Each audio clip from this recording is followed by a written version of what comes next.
Des anecdotes de vie, Chantal Goya en a plein les tiroirs. Ce vendredi 7 octobre. La chanteuse qui a bercé l'enfance de millions de personnes dans le monde, était invitée dans TPMP pour faire la promotion de sa nouvelle tournée. Chantal Goya et le soulier qui vole. La femme de Jean-Jacques Debout en a profité pour livrer quelques informations sur sa vie. Les chroniqueurs de l'émission et les téléspectateurs ont appris qu'elle a longtemps hébergé Data Link People Legal à 4 FA 8 à 0392 4667 B 1 AC 10 FD 635 B 3319 Johnny Hallyday dans son appartement parisien du 6e arrondissement de Paris. Johnny était en tournée au Palais de Sport.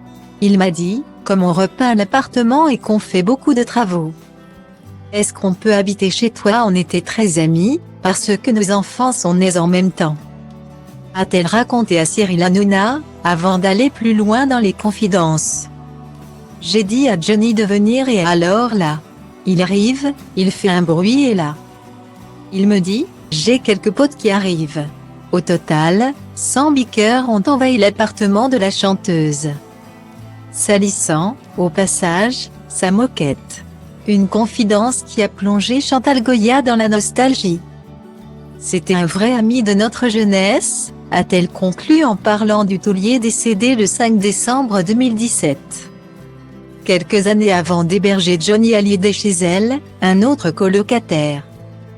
Cette fois-ci, non désiré, s'est invité dans la maison de campagne de Chantal Goya. Située non loin de Mantes-la-Jolie.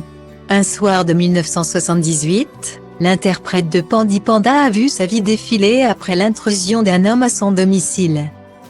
Sauf que, au lieu d'avoir peur de l'individu, la jeune femme a fait ce qu'elle savait faire de mieux au monde, chanter avec lui.